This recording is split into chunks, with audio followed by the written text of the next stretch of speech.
Unleash your inner strength, master life's challenges like a Navy SEAL with these expert tips. Phillip W. Koontz offers practical lessons of peace of mind while preparing for the unknown.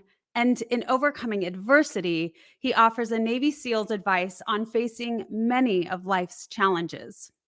In this video, Phillip discusses aspects of preparation, positivism, perseverance, pack, teamwork, and progress. Watch and learn from Phillip on overcoming adversity and coming face to face with the unknown with total calm and control. Welcome to the Wellness Driven Life Show. Make sure to subscribe so you have future notifications of when we go live. And you're about to go on a wellness driven ride.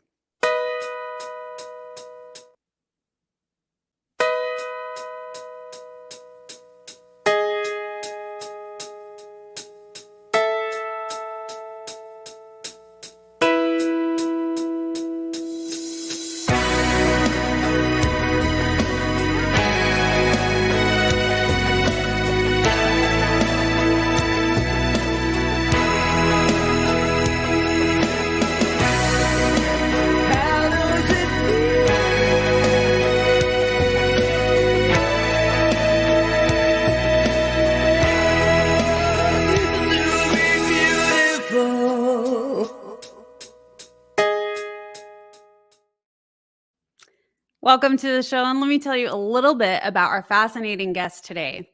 Phillip Koontz, a former Navy SEAL, uses his life lessons to help others in their personal and professional lives. He is a successful motivational speaker, author of The Truth Behind My Trident, and holds a master's degree in leadership. Phillip also mentors Special Forces candidates, volunteers for a nonprofit that rescues children from sexual exploitation, and tailors his inspiring stories to his audience. Please help me welcome the man himself, Phillip. Hey, April. How you doing? Thanks for having me on the show. I'm great. Thank you so much for being here. You are our first SEAL on the Wellness Driven Life Show. Yes. Hey, that means I'm first place, right? So that's good. 100%, always first place. And right. So I'm so excited to share with the audience a little bit about your background. I mean, it's such a small percentage of the population that really is able to go through the training that you've gone and have that mental fortitude, et cetera.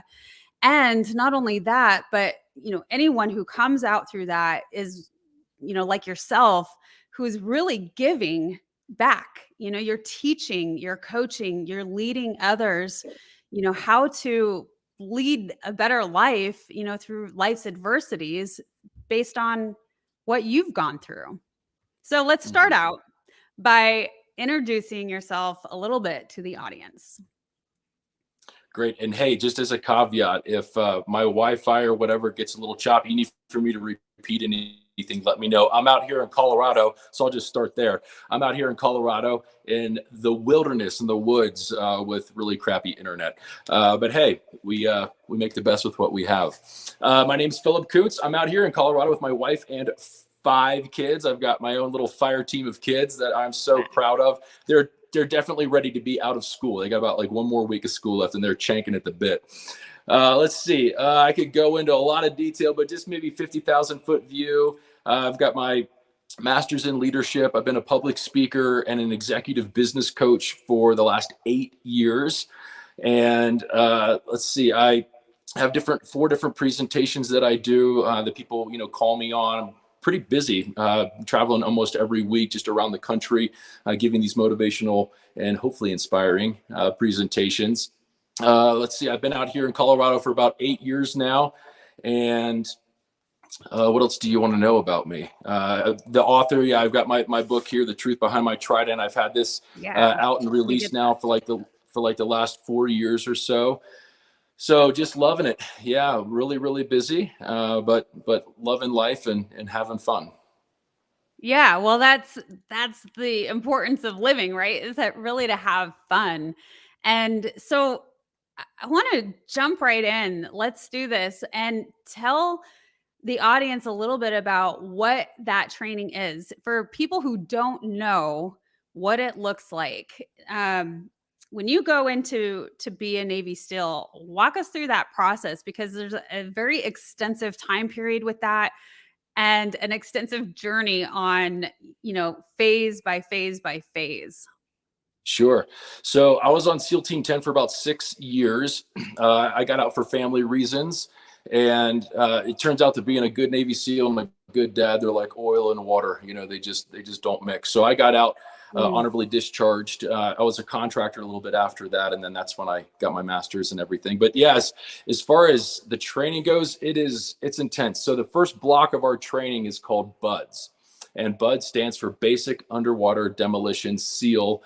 And it is 6 months held right there in Coronado, California. And it's divided into 3 different phases. So the first 2 months, the sole job of the instructors is just to get you to quit, make life as miserable as possible for you. Right. So my BUDS class 253, we started with 223 guys and we finished with 21. And Wow. so the attrition rate in BUDS is around 80 to 90%. Really, April, depending on what time of the year you go through, and really how cold the water is. And luckily, I got the bragging rights. I went through a winter class. So first phase was in November, December timeframe. The Pacific was in the mid 50s at that time, so pretty darn Okay. cold. Second phase then is all about diving. So they teach us scuba system, but with scuba, you can't use that for our clandestine maritime operations because you got have a bunch of bubbles rising to the surface, right? The bad guys are like, wait a second. So they Right. teach us a second underwater breathing apparatus called the Dregger, which doesn't emit any bubbles whatsoever. So that's really cool. That second phase is all about diving. And then third phase of BUDS is all about the land. So land warfare. We pick up some pistols and some rifles for the first time, really learn how to shoot like experts. We get to play with some demo, get to blow some stuff up.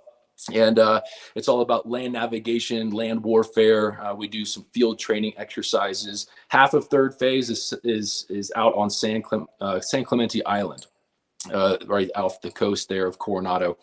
So that's kind of BUDS in a nutshell, if you will. And then of course there's Hell Week. Hell Week generally falls around week 4 or week 5, really smack dab right in the middle of first phase. And that's where about 40% of the attrition rate happens, is right there during Hell Week. And But then, that's why it's Hell Week, right? Because they're really trying to phase out the ones yeah, who, you've made it through this first 3, and let's see what else you got, because there's more to come, buddy. Right? oh yeah. It like really all I remember about Hell Week is that it was cold, dark, and wet. It was miserable, and so don't tell my wife this. This is just between you and me and all of our listeners right now. And I'm just kidding. She knows this, but the best weekend of my life was right after Hell Week. So Hell Week is where we go for Mm. 5.5 days. It starts on a Sunday night. It ends the following Friday afternoon. That's where we go for 5.5 days with 2 total hours of sleep. They give us 1 hour of sleep on a Thursday morning, 1 on a Friday morning. But the weekend after Hell Week was amazing because all we got to do was just eat and sleep pretty much the whole time. So when we're done with our medical checks, no joke, I polished off a large Papa John's pizza, 2 McDonald's Big Macs, a king size Snickers bar, and I fell asleep for 13 hours straight. And then it's just Wow. rinse and repeat through the whole weekend. So it's That amazing. puts another definition on carb up, like Yeah, it. yeah. Well, you actually lose weight in BUDS, believe it or not. Regardless of how much you eat, you still lose weight. We burn about 10,000 calories on an average day in BUDS. And in Hell Week, you almost double that. It's around 18,000 calories during Hell Week. So it's just one evolution after another for literally 5.5 days straight. Wow. So, Yep. and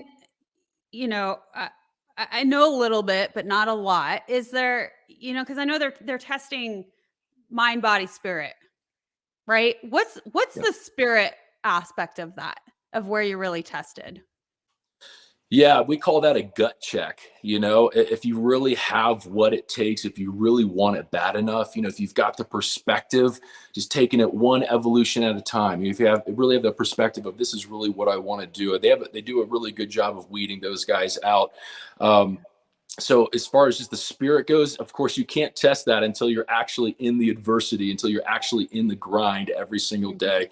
And that's really where, like I said, it's really a gut check in buds. If you really want, especially during first phase there. So they make life as miserable as possible for you to really see if you've got what it takes between your two ears to mentally persevere, through that time, if you've got what it takes physically, and then like you said as well too, just on the spiritual side too, and the spiritual, kind of aspect of it, the spirit, it gets tested, it gets hard.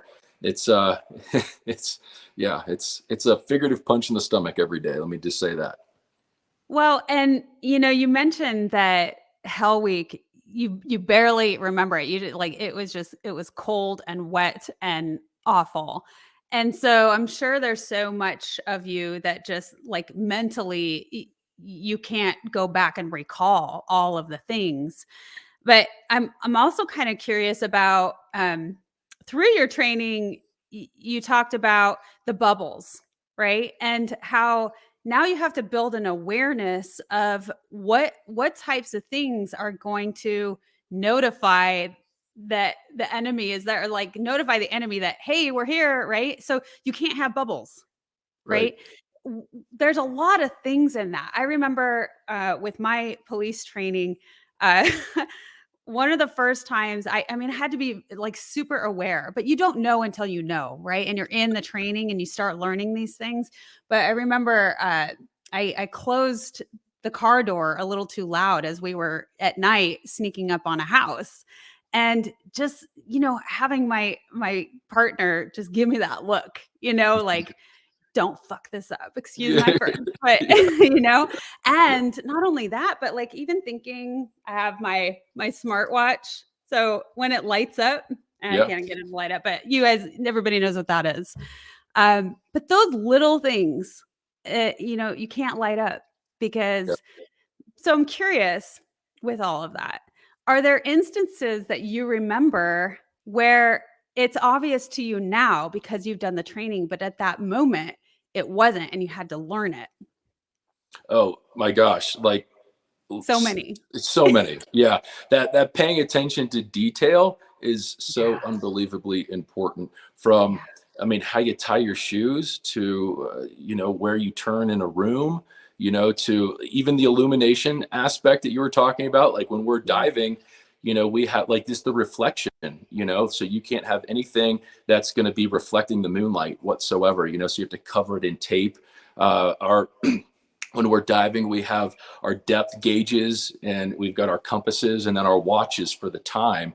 And yeah, you can't have anything that's going to reflect the light. And so we have little chem lights. It's really fun. We have these tiny little chem lights, like the cutest little chem lights you've ever seen. They're about this big. And we put them on our watch and then we cover it with duct tape, or what we call Mm. rigger's tape. It's basically the same thing in the Navy.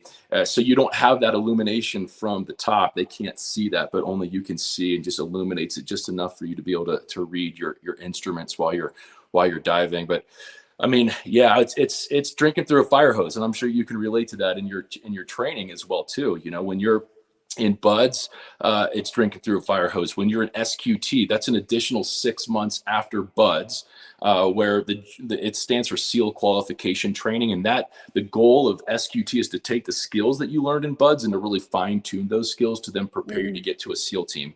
And so that's 6 months. So that's a drinking through a fire hose experience every single day. And then you get to the SEAL teams, and you're a new guy. You're at the bottom of the totem pole, and you're learning diving at a whole new level. You're learning CQC, close quarter combat, at a whole new level. We have winter warfare. We have land warfare out in Fort Chaffee area.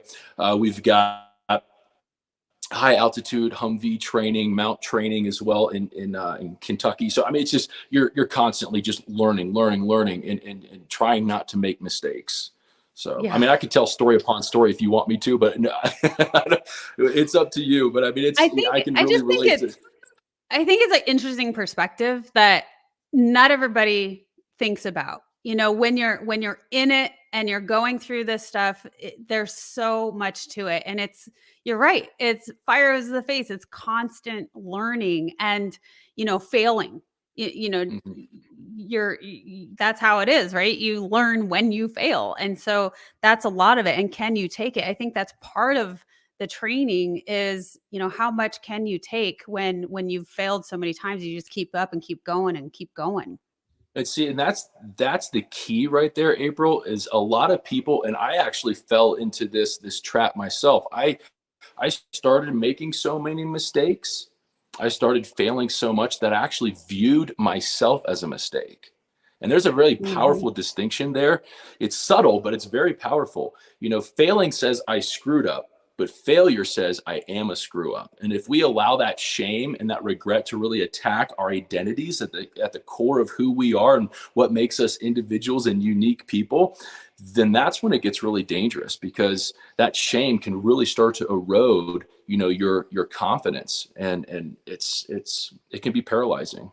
It can be. So, well, let's jump into that for the audience. When we, whatever we're experiencing in life, we can get to that point, right? Because failure is a part of life. And like you said, once we start moving into that, I'm the failure, and you put it so heavily on yourself and moving into that shame aspect. What are some things that, you've learned through all of this, through all of that adversity, that you can, give to the audience to kind of think about and utilize?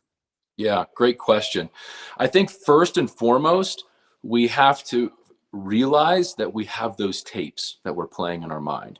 And I don't know about you, but a lot of us on this planet, we have these negative tapes that we play that have been spoken over us ever since we were children sometimes. And so we've Mhm. been playing these tapes for decades and decades of our life, and it almost becomes like a part of our personality, a part of who we are. So first and foremost, it's recognizing what are those really unhealthy coping mechanisms, what are those unhealthy tapes and those messages, that self-talk that we have that really start to impact us. And then once you've realized it, then it becomes a lot easier. But you have to have good EQ, or emotional intelligence. You really have to know who you are, what really kind of makes you up, right? And have that awareness of knowing, okay, I'm starting to fall into that trap again. I'm not going to go down that road, but instead I'm going to speak positively to myself. I'm going to Mhm. speak truth to myself. This is who I am. Sometimes as a business coach and a life coach, I even tell my clients, and I do this too, I'm like, hey, that's sticky note worthy right there. Write that down, put it on the mirror, in your bathroom, put it somewhere in your car, put it on your computer, wherever you're going to see it several times a day, because those truths are priceless. Those truths are the ones that we want to cling to, and to really, it's called cognitive reconditioning, really start to form those new neurological pathways in our brain, where Mhm. we can start thinking more positively and really start to adopt and adapt the truth, right, really about us, to help us combat those lies and some of the negative tapes that we have in our minds. And we all have them too. So if you're listening right now and you're like, wow, I've got a lot of those, join the crowd. I've got those too that I still struggle with. So Oh yeah, it's a constant, right? That I mean, we always have to bring ourselves back to. And I love that you brought up emotional intelligence, because it's one thing to have the the physical strength to do things and to show up that way, and it's a totally another thing when you have that emotional intelligence aspect. I love how you show up, because you're such a down to earth guy.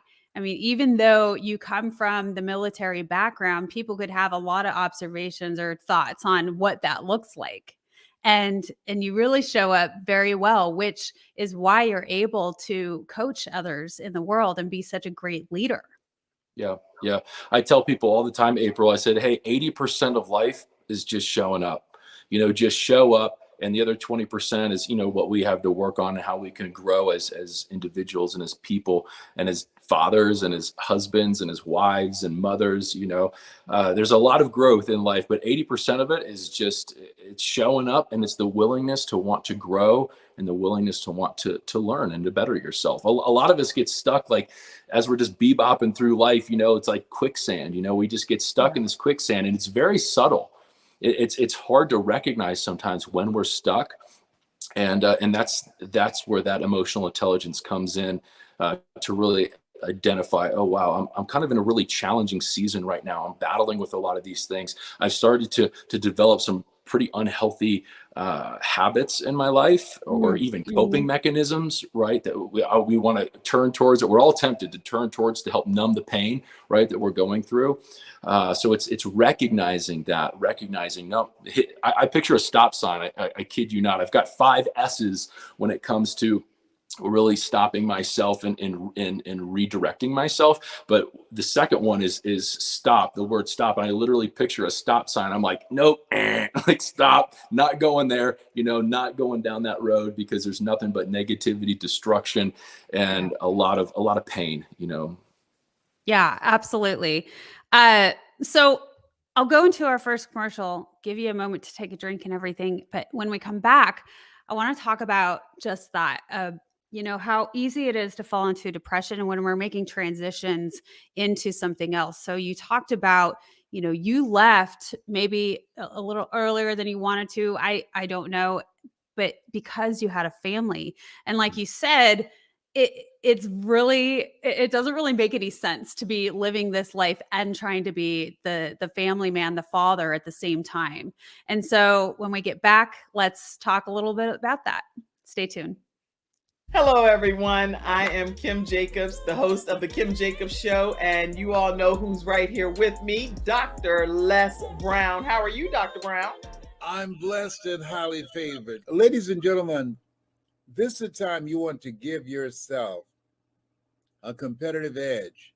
If you got a message, you have some knowledge or experience, a story, or if you want to do something adventurous and exciting with your life that can increase your credibility, expose you to millions of people, I'm encouraging you to have your own talk show. I used to have a talk show. That one talk show catapulted me to another level. Now there are more people watching the internet, as you are aware, than television. Yes. Come on, somebody. That's right. Dr. Kim Jacobs, she trained people on how to have their own talk show. She will train you how to do that. And now with me partnering with her, now you have the combination of an audience, expansive audience. We have over 4 million people in all of our platforms, and the coaching you need to grow your business, to grow your multi-level marketing organization, to draw more attention to yourself in this noisy economy. Go ahead, Kim. So in the training that I do, Les, I actually do a 6-week training. It's 1 hour per week. And each week I meet with the individuals one-on-one. We go through and we talk about all of the things that's necessary for a show to become a reality. We go from how to actually identify your focus area, what's going to be your ideal customer that's going to be tuning in. We'll talk about how to get guests, how to get sponsorship, how to go about getting your lighting, your branding, and your banners, and everything that you need to know. And guess what, Les? They own their own content at the end of the day. And that's exciting. Now, if you're ready to create a shift in your business and in your life and increase your cash flow, I want you to go to KimJacobsConsulting.com. It's right there on the screen, KimJacobsConsulting.com. You know, people say opportunity knocks on every door. Right. No, opportunity stands by silently waiting for you to recognize it. So I want you to recognize that this is a time for you. This is an incredible time to have your own talk show. It establishes a level of credibility. Yes. And by being exposed to people on a regular basis, it allows you to strategically begin to impact and attract your audience. She can take you in a place in yourself that you can't go by yourself. So go to KimJacobsConsulting.com. That's KimJacobsConsulting.com. Did I say KimJacobsConsulting.com? Yes, you did. Very good. Make sure you go there and sign up for the coaching, and we're looking forward to working with you. You have something special. You have greatness within you. That's my story, and that's Kim's story, and we're sticking to it. Bye for now. Bye-bye. All right. one of my coaches. And speaking of great coaches, here we are back with Phillip Koontz. And so let's dig in a little bit on transition. And I like that we brought up emotional intelligence, because I feel you have to have an immense amount of emotional intelligence to make transitions a little more, flow well. Because when we're used to something and a certain lifestyle for so long, it's really ingrained. And when we shift to something else, even though it's with great intentions, I want to show up now and be more a part of my family. But yet it's a death of sorts, and I'm sure that you experienced that. I know that I did when I transitioned outside of law enforcement into this other world. What was that like for you? Wow, it was hard. It was hard. There's a lot of military members, law enforcement, first responders, people in the medical world, everybody, if you do something long enough, it becomes a part of who you are. It becomes a part of your identity. And when you transition out of that, you have a loss of identity, and some people really struggle with that. I know I did. I'm like, oh my gosh, I'm no longer, a Navy SEAL, even though, like once a Navy SEAL, always a Navy SEAL kind of thing. But I'm like, I'm never going to be able to operate again, and some of the physical ailments that I had just from my training. I've got a couple herniated discs in my lower back. My labrum is torn 340 degrees. There's just some things that physically I'm not able to do anymore either. And that transition was really hard for me. I think one of the things, it was a turning point for me. I really had what I call a come to Jesus moment, where I had to give myself permission to have a bad day. I was so used to just telling everybody, hey, I'm good, especially in the SEAL teams. I'm good. I'm good. Yeah. Like, I'm fine. Like, just leave me alone. Right. And I think I was even like, as a man, how we're raised, and absolutely. Yeah. So I had to really come to terms with, it's okay to not be okay. Yeah. And that was hard for me to struggle with. It might seem, elementary, it might seem kind of obvious, but man, it was revolutionary for me when I just had to give myself permission to have a bad day, and come to the realization that it's okay to not be okay. And, I was struggling with some things, with some PTSD when I came out, and had to go see a counselor, right? And get some tools in my figurative tool belt. I had to go, do EMDR, to really help work through some of my issues from my times of being in the SEAL teams and seeing what I saw and experiencing what I experienced. So, the VA has done a good job with the mental, health. I think over the last 10 years, I think they've gotten a little bit better with that. So, yeah, I just give yourself permission to not be okay, and reach out to professionals to be able to really help you. But I did, April. I went through a pretty significant grieving process, and it's interesting. The grieving that I went through, I had to grieve the loss of opportunity. I've been through a lot of grieving with loved ones in my past, and I've grieved a lot of things, but that was foreign to me, grieving the loss of opportunity. And that was pretty significant. And just to be honest with you, I still struggle with it. I mean, every single day, if I think about it long enough, I actually have guilt still. I didn't serve long enough. In a number of years, I didn't serve long. I didn't stay in long enough. I didn't go on enough missions. I didn't have enough deployments. It's something that, I think I just probably struggle with and have to deal with for the rest of my life. But, when you have that certain personality of like that warrior spirit inside of you, which I know you do, and then all of a sudden you're like thrown into civilian life and you're like, what is going on? You really have that identity crisis of like, well, now what the F do I do with my life? And so I had my family, I knew I was a father. So for those of you listening, I think it's really important. One of the exercises I walk through with my clients initially is your values. What are your very core values? What are 3 core personal values and professional values? And I think that really helped anchor me because, family was definitely one of those. And so, my faith as well definitely helped anchor me in those times where I was struggling with my identity and that sort of thing. So Something greater than yourself. Yeah. Yeah. Yeah. Go ahead. Well, I was going to say, and that's, I'm a public speaker now. And so, Yeah. in my mind, not to discount what I do, but I'm like, I'm not over there, like literally ridding the world of evil, which is the highest calling that I think that I could have. But at least right now, what wakes me up and gets me out of bed in the morning, that perspective, that higher calling is I want to make a positive, lasting impact in the lives of everyone that I talk to. And so that's kind of more of my higher calling professionally, at least. And then of course, on a personal level, it's, being the very best dad and husband and in person that I can be.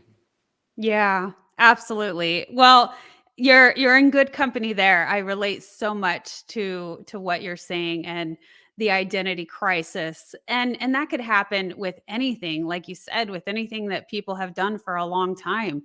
Yeah. Whether we've had, even with a move, you could make it very simple, but it just depends on our perception, and how we're handling that, but it can have a huge impact.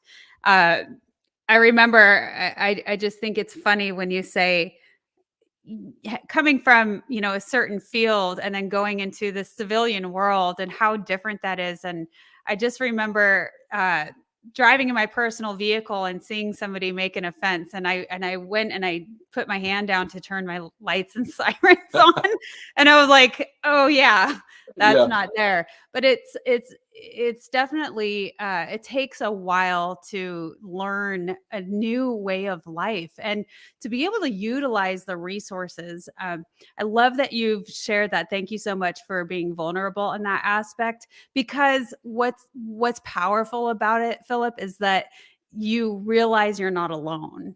Right. And then we get that connection piece where we're all living this very human experience. Huge. So, Yeah. yeah. That connection and vulnerability and transparency is huge. One of the drums that I like to beat a lot is that teamwork, is that pack, your pack. Who are the Yes. 4 or 5 people? It doesn't take a whole lot of people, but who are the 3, 4, 5 people in your life that you can really, call on at 2, 3 o'clock in the morning and just let them know, hey, you know what? I'm not doing very good, and I need some help. Yeah, I love that. I watched another segment on you. You compared it to a trampoline. You wanna say that? Oh yeah, sure. So yeah, that's how I picture my pack is, like with a trampoline, every trampoline needs at least 4 or 5 legs in order to keep it up and stable, right? And similarly, as human beings, we are all created to live and thrive in community. We all need each other. We're not meant to shoulder as leaders or as moms and dads and spouses. I mean, we're not meant to shoulder all the responsibility. We're not meant to shoulder all the commitments, and the stress and the anxiety. We can't, which is one of the reasons why COVID was so hard, because we're all quarantined, right? But I mean, we're not meant to, as human beings, to shoulder all of that. So yeah, the trampoline, 4 or 5 legs of the trampoline. So who are the legs of your trampoline?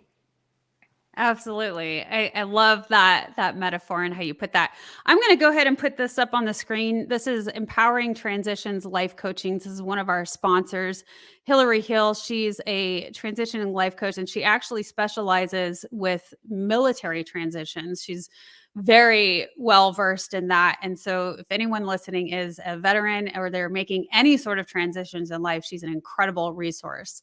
You can find her at Hillary at empoweringtransitionslc.com. So I'll leave that up there for a little bit since we're on the topic. I also want to go back on that value statement, because I think that's very important. You talked about how the importance of really knowing and taking some time to understand what our, core values are. Brant Menswar, who was on the show earlier this week or last week, and he does a really good assessment, but he also, hones in on the importance of finding those core values. Yep. Yep. It's So huge. it It, is. I was going to say too, if you're struggling, like, what are my core values? There's a lot of core values that you can Google. There's sheets and everything that you can Google. And the hardest part of that, because there's like 50 or 60 of them, is narrowing it down to Right. your top 3 that really define you, who you are personally, and then 3 that define you professionally as well too. And one other thing real quick, April, and I'm sure Hillary does this too. I do this with my life coaching clients, but as far as EQ goes, or emotional intelligence, if people are out there kind of scratching their head, like, this is a buzzword, I've been hearing this a lot, but like, how in the world do I gain EQ, right? I mean, is that like a light switch? Like, does flip it on? Like all of a sudden I've got emotional intelligence. Well, I'm a really practical guy. So the first step that I would recommend, there are a lot of free personality tests that are out there. And the 4 personality tests that I encourage and I have all of my clients work through, and then I go through those results with them with a fine-tooth comb. And that really helps to build your awareness of who you are and how you are made and what are the unique aspects of your personality. So the 4 tests, the one is the Enneagram. The second one is the DISC profile. The third one is the Strength Finders, the Gallup Strength Finders test. And then the fourth one is the 16 PI.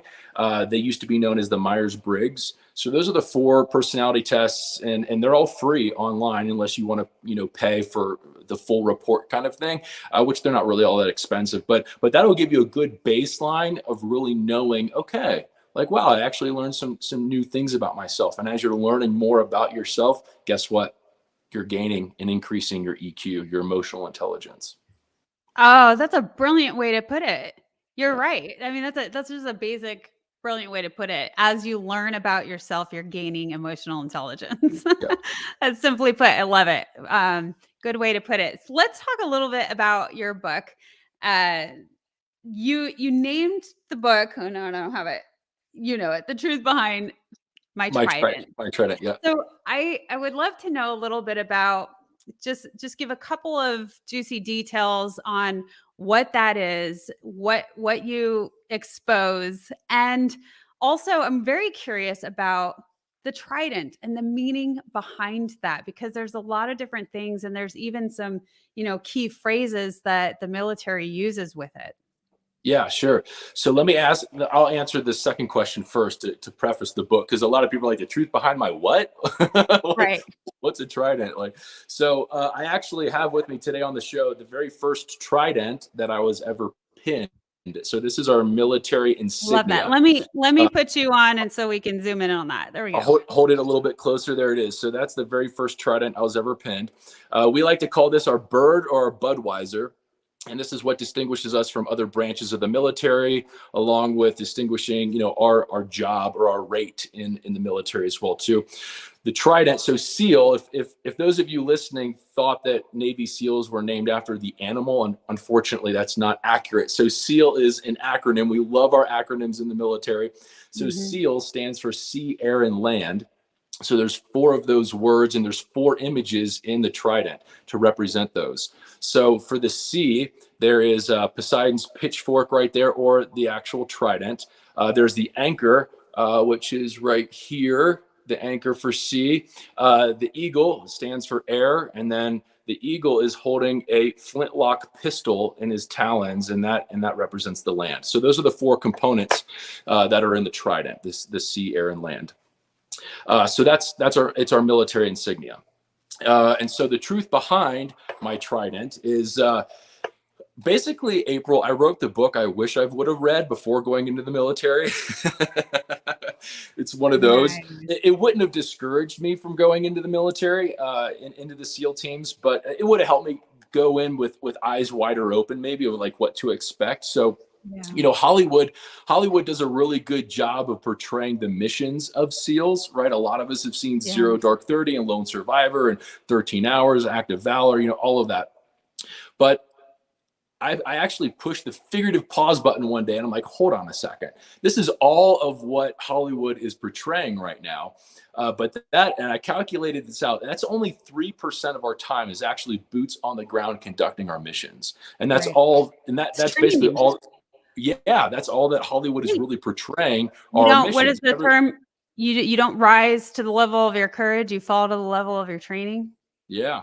Yeah, I like that. I like that a lot. Yeah.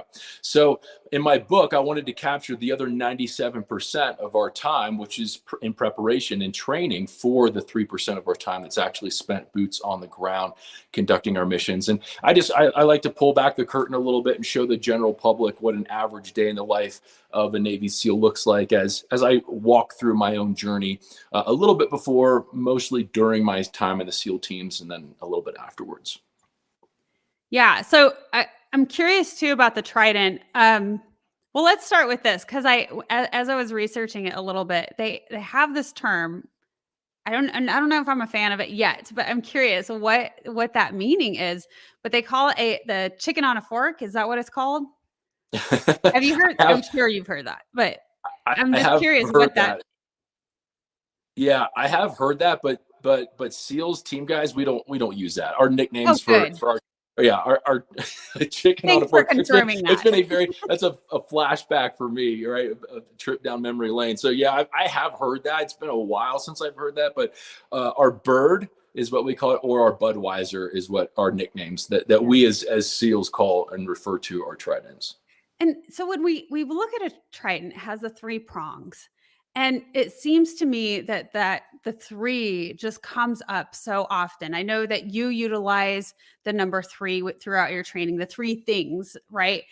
You have the 3 phases, and there's also, I don't know, three tactics. The 3s just seem to come up over and over. Is there any more? Is there a deeper root from where that stems, the number 3? That's a great question. I've never been asked that in the 8 years I've been doing this. I just was curious. Yeah, I don't know. I don't know.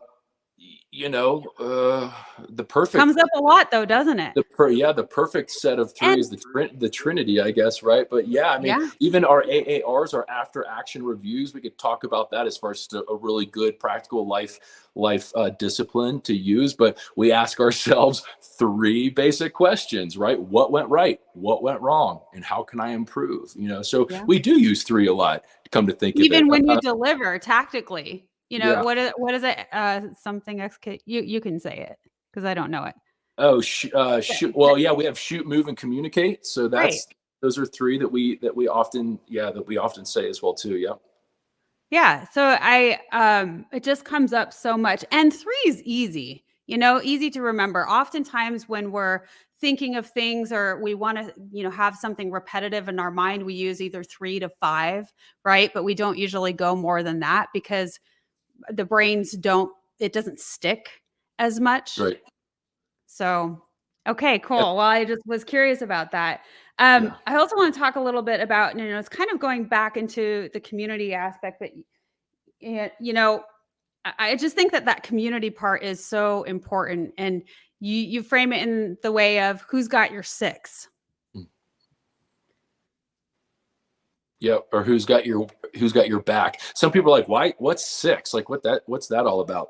But if you picture a clock, right? 12 o'clock is at the top, and that's the direction that we're walking. Is the 12 o'clock position.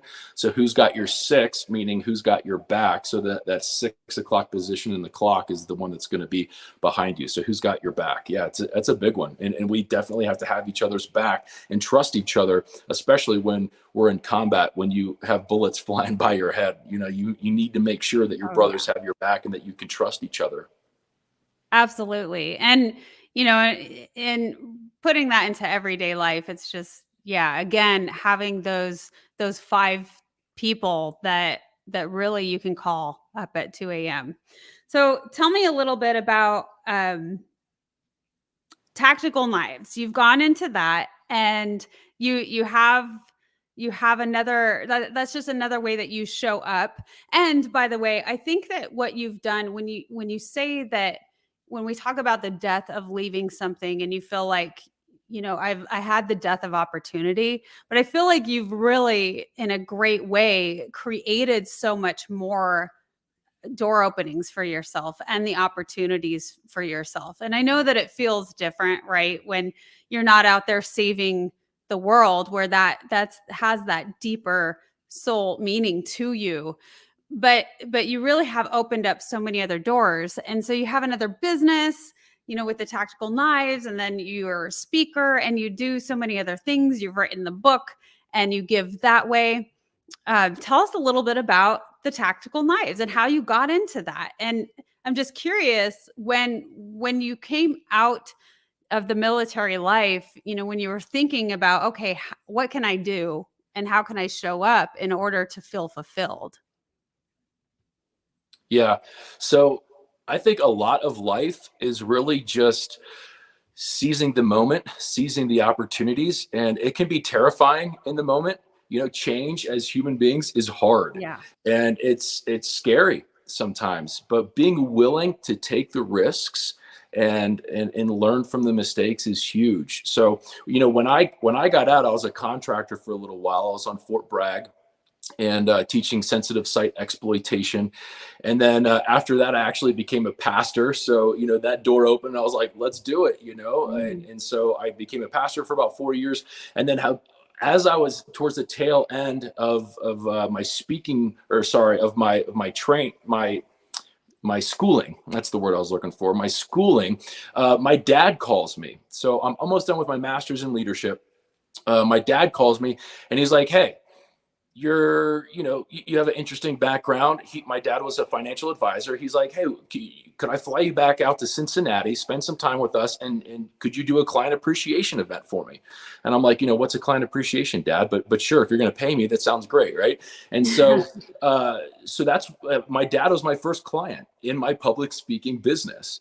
And I was there and I was nervous as hell. I was like, oh my gosh, like I don't know if I can do this.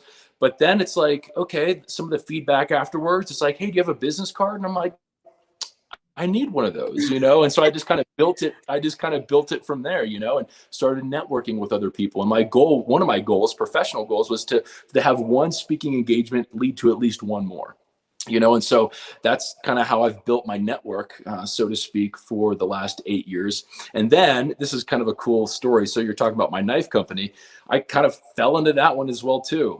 So a karambit knife, and I've got my trusty karambit here. Our karambit knife, this was my tertiary weapon in the SEAL teams. And it's called a karambit because it's got a hawkbill shape blade to it. Yep. We sell sharp things with rings, so it's got a ring as well. And I use this in the SEAL teams. It's got a little pocket catch right here. It's called the Emerson Wave. So it catches on your pocket as you're pulling it out, catches on your pocket and opens up. So now, can that be used as also, I love it, by the way. It reminds me very much of a knife I had when I was on duty. And is that like a glass breaker as well?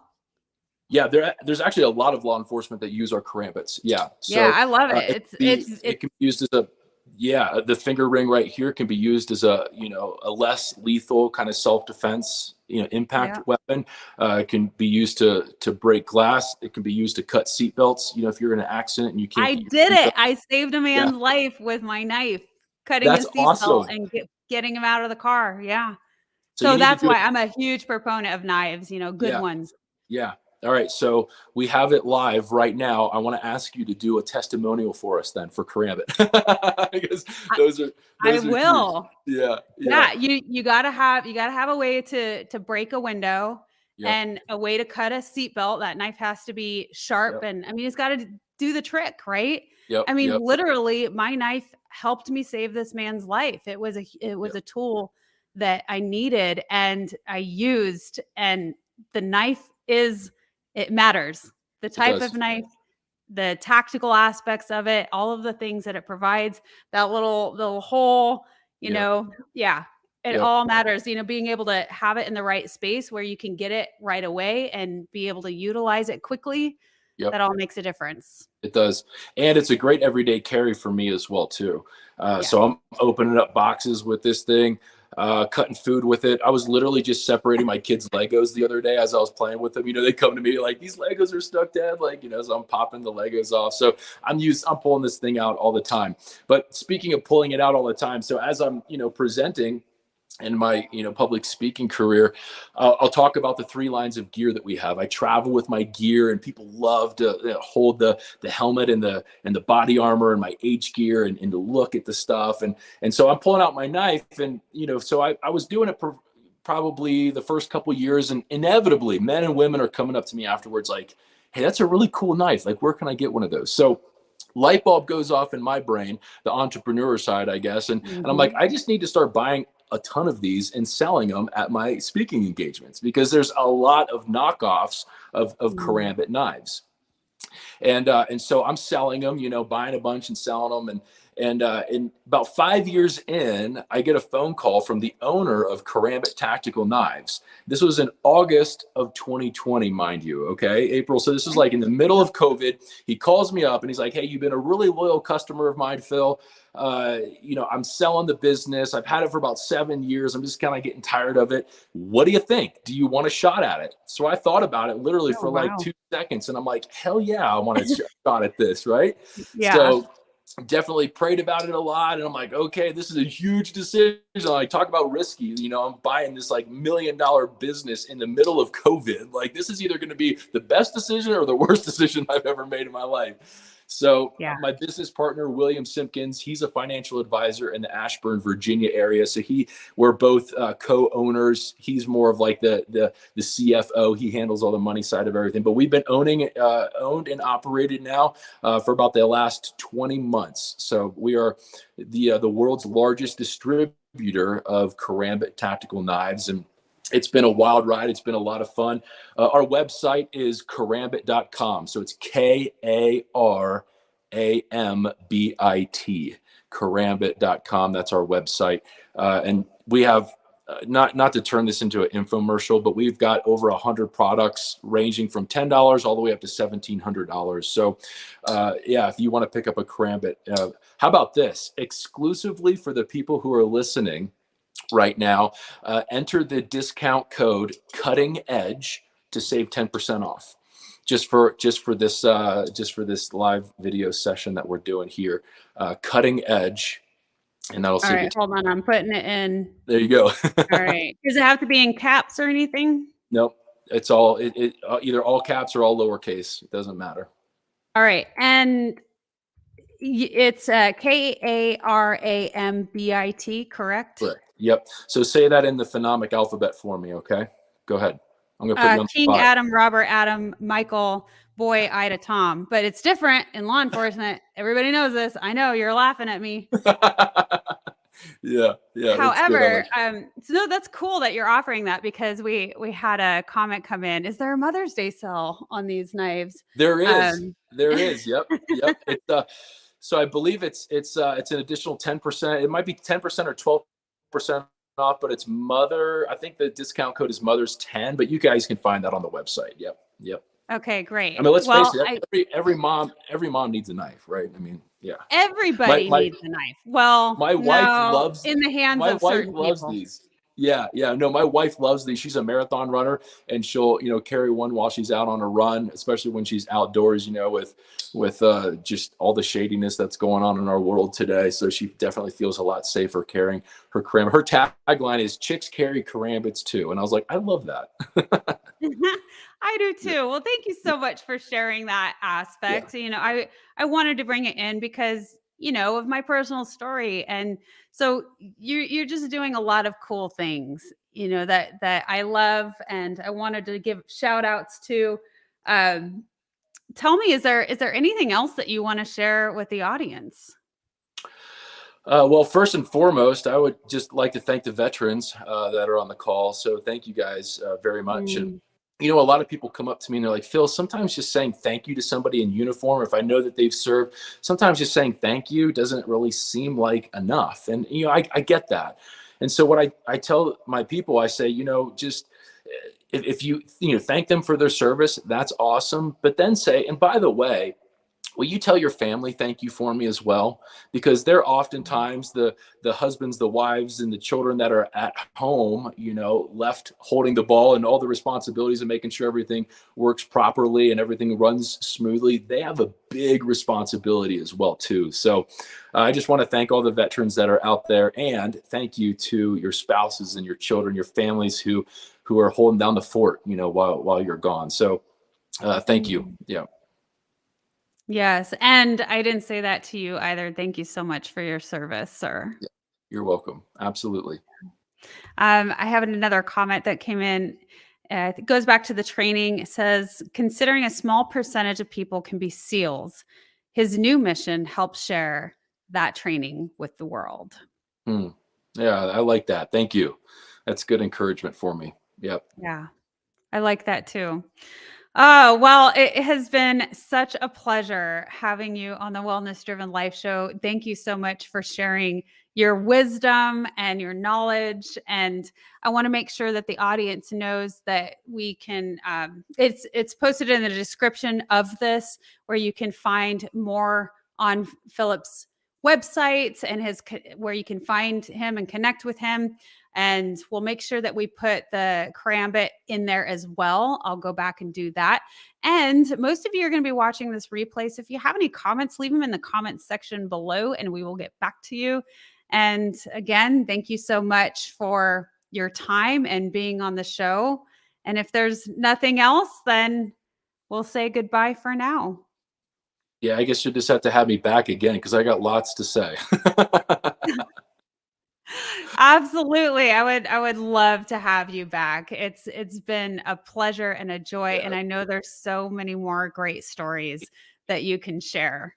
Yeah, I mean, even just about personal self-care, so huge, resting and taking that time to recharge and energize yourself for at least 30 minutes to an hour every day. I mean, there's just so many things that sometimes we just, we meet the needs of everybody else. We get caught up in the moment, and it's just so hard sometimes to hit that pause button, focus on ourselves for a little bit, get what we need, realize that we're stuck. So yeah, anyways, I could go on and on and on. Well, But hey, let's dig into it a little bit. We can stay on just a few. Why not? How sure. about what are now that you've really dived deep into parenthood, Mhm. that's a totally different wow, right? Especially with 5. Self-care, what does that mean to you while also serving others and the importance of that, and taking time for yourself? Yeah, it's one of the biggest things and one of the biggest lessons that I've had to learn and to teach myself. So I would say I like to view a bucket, right? So if you can picture, as soon as you wake up in the morning every day, your bucket is full. And all Mhm. throughout the day, as you're meeting the needs of others, as you're serving others, making sure other people have what they need, you're taking scoops out of that bucket. And if you don't have great self-care, if you don't take time to meditate, if you don't take time to pray, if you don't take time to do something like go to the gym or go on walk your dog or read a book for all the introverts out there, right? If you don't do something to really re-energize yourself or to fill your bucket, then guess what happens? At the very end of the day, you're on fumes. You don't have anything left to give. And especially if you're coming home at that point, then your fuse is a lot shorter with your family.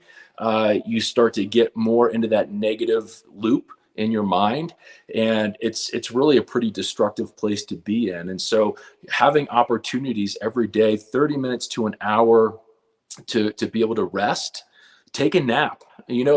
As SEALs, I don't know if you knew this, April, but as SEALs, we actually take prolific naps. So before our mission, we'll have this little disc that we put on our wrists, and it communicates to our parasympathetic nervous system. It's called the New Calm, and in about 40 minutes, it's equivalent to about 3 to 4 hours of deep REM sleep. And so when there's time, and oftentimes there is, we'll do a New Calm session. We actually take a nap, and research has shown it's the equivalent of drinking 12 cups of coffee. And so it's just, it does so much for us. I mean, take a siesta, right? I mean, that's what it is. Like some of the most brilliant minds in history have taken naps, have taken opportunities throughout the day, chunks, of opportunities throughout the day to really make sure that they're getting what they need. So they're not running on fumes and end up, here's a dangerous word in the workforce nowadays. It's so real, but they don't end up burning themselves out. Yeah. Yeah, absolutely. Well, man, you're not wrong. We could really dive so much deeper into this and the science behind it all. I think one of the unique things that a lot of people don't know is when you're going through this extensive training, you really have to start learning all of the science behind how we are able to perform at our best and how we're able to show up. I mean, I recall one of the biggest lessons that I learned, and I carry it with me today, and it has helped me through so many traumatic events, is calming yourself down. And because you have to, like I said, you don't rise to your bravery, right? You fall to the level of your training. And so when you're in the middle of holding somebody at gunpoint and you have to respond that way, nothing's working, your motor skills are not there, and you're freaking out. So the importance of calming yourself down and doing things such as breathing exercises to help lower that heart rate is essential. And that's something that we can carry with us, in our everyday lives, whether we're sitting in traffic and we're freaking out over that and we have to be somewhere and everything is moving so fast and you're in this high stress, you're showing up in that high stress moment, learning how to calm ourselves down, taking naps, the science behind that. And, so tell me, I think you mentioned a time, but are there times that for taking naps that help you perform better? I think you might have said that, but I missed it. My fault. Yeah, nowadays, yes, absolutely. Yeah. So in between speaking engagements, I'll take a little, siesta, and it really helps energize me for the evening kind of thing. I've also learned how to breathe as well too. So they're starting to teach that in the SEAL teams, which is huge, and the proper way to breathe, right? If I was to tell everybody on the call today, hey, go ahead and just take a deep breath for me, 99% of people, you would see their chest rise and then fall, right? And unfortunately, we're just conditioned to breathe that way. No one knows like where that transition is from being a child into an adult, where we start to breathe through our chest. But if you walk around and you see toddlers, right? Like if you're at the swimming pool and you see toddlers, they have these big bellies, right? Because they're breathing through their bellies. That's how we're supposed to breathe. And when we do that, our brain releases a lot of serotonin and dopamine and oxytocin. It's a lot of those feel-good type of chemicals. And it's really like a light switch. If you're stressed out and you have a lot of that cortisol running through your body, if you learn how to breathe properly and you've developed the muscle memory behind breathing properly, it'll instantly turn that flood of cortisol off and really release a lot of those chemicals, and it really does work. It's not voodoo, right? It's not hocus pocus. It's not magic, right? It really does work. And that was, I referred earlier in the show about some of the tools that I had to keep in my figurative tool belt that I learned, and breathing was one of those. It's a huge one. It is. It is that really was one of the biggest things to help calm down and bring you back to be able to respond properly and effectively.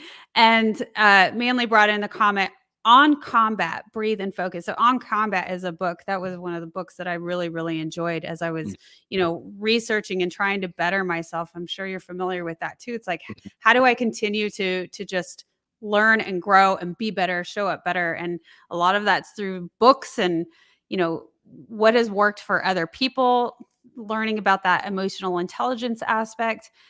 So the breath is really important. And then you start learning about things that Wim Hof has done. And, I'm surprised. I'm very curious now, even more curious. You said that they're starting to do breath work now in the SEALs. Are you telling me that they weren't doing that when you were training? This is something that's new? It is a lot of the mindfulness meditation aspect, of it. Like when you come back from a mission, and you're still keyed up, you got the adrenaline still going through your body, and you're having a hard time falling asleep. I mean, a lot of the mindfulness meditation and some of the stuff that Wim Hof talks about actually too, some of the cold water exposure, they're starting to do, and the heat exposure as well too, and the benefits from that. I mean, that's a whole nother episode, right? That I've been working on. And even something as easy as drinking water, throughout the day is huge. One of my goals is to drink half of my body weight in fluid ounces. So I'm drinking just under 100 fluid ounces of water every day. And that's made a huge impact on that afternoon lull where I used to drink a cup of coffee. Now, if I stay hydrated, I'm like, wow, I actually have a lot of energy and I don't get that afternoon slump. So just little things like that we can do physically that really make a big difference. Yeah. So mindfulness, meditation, water, being outside, physical activity. Those are all good things. And yeah, breathing And always properly. and always agreeing with my wife. I would add that too. Yeah, like yes, honey, yes, dear. Yes. It does. It Yep. does help when we are able to have Happy good wife, relations. happy life. That's right. Yeah. That's Can you right. say that again? I didn't hear it. Yeah, happy wife. Get your husband down here real quick. Happy wife, happy life, buddy. Yep. Yep. Yeah. Yeah. Absolutely. Cool. Well, anything else you want to talk about and share? Because I could keep going too. I think everybody's probably tuned out at this point. What are we like? Just over an hour. So yeah, maybe next time. Yeah, but off the top, I mean, a lot with gratitude, right? Just having a really Oh, positive yes. attitude. I've got a lot of really great practical exercises to help build new neurological pathways in your brain to think more positively and to develop that attitude of gratitude's huge too. So there's so much stuff.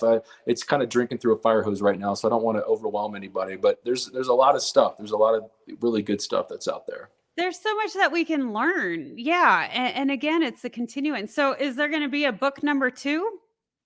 A lot of people ask me that. Yeah, I'm thinking about pulling the trigger on that one over the next year or so and getting another book out there probably. Yeah. I mean, you're so knowledgeable and you're obviously continuing to learn and grow to be able to bring this to people. And like Manly said before, considering the small percentage of Navy SEALs that there are out there, and the mission of you is really helping people and bringing that training to us, just the humble basic people living out here in the world, not knowing. So thank you for educating us and teaching us something new. Yeah, you're welcome. April, thanks again for having me on the show. It's been an honor and a privilege for me. Thank you. Oh, my pleasure. It's been an honor and a pleasure for us as well. So thank you so much for being on the show. And without further ado, I will say goodbye for now and stay tuned until tomorrow. Bye.